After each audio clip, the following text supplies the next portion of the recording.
കണ്ണൂർ എഡിഎമ്മായിരുന്ന നവീൻ ബാബുവിന്റെ മരണത്തിൽ തുടരന്വേഷണം ആവശ്യപ്പെട്ട് കുടുംബം സമർപ്പിച്ച ഹർജി Kannur judicial first class magistrate കോടതി ഇന്ന് പരിഗണിക്കും.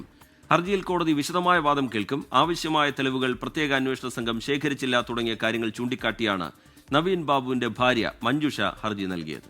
അരുൺ പൂപ്പറമ്പ ചേരുന്നുണ്ട് വിവരങ്ങളുമായി. അരുൺ, പറയൂ, എപ്പോഴാകും ഈ ഹർജി പരിഗണിക്കുക? കൂടുതൽ വിവരങ്ങൾ. സ്മിത ഇപ്പോൾ സൂചിപ്പിച്ചതുപോലെ പ്രത്യേക അന്വേഷണ സംഘം സമർപ്പിച്ച കുറ്റപത്രത്തിൽ ആ കുറ്റപത്രം ദുർബലമാണെന്നും അതിൽ പ്രതിയെ സഹായിക്കുന്ന പഴുതുകളുണ്ട് എന്ന് ചൂണ്ടിക്കാണിച്ചുകൊണ്ടായിരുന്നു നവീൻ ബാബുവിന്റെ കുടുംബം Kannur judicial first class magistrate കോടതിയിൽ ഈ ഹർജി നൽകിയത്. ഹർജിയിൽ ഇതിലൊരു സമഗ്രമായ അന്വേഷണം നടന്നിട്ടില്ല.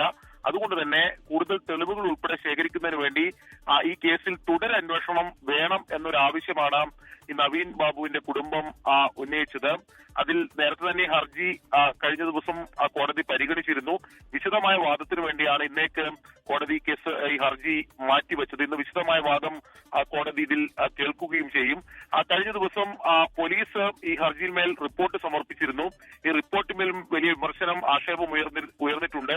അതിൽ ഈ നവീൻ ബാബുവിനെ സംശയ നിലയിൽ നിർത്തുന്ന അല്ലെങ്കിൽ ഈ കൈക്കൂലി വാങ്ങി എന്ന ആരോപണത്തെ സാധൂകരിക്കുന്ന ചില പരാമർശങ്ങളാണ് ഈ പോലീസിന്റെ റിപ്പോർട്ടിന്റെ ഭാഗമായിട്ടുള്ളത് എന്ന വിമർശനം കൂടി എന്തായാലും ഉയർന്നിട്ടുണ്ട്.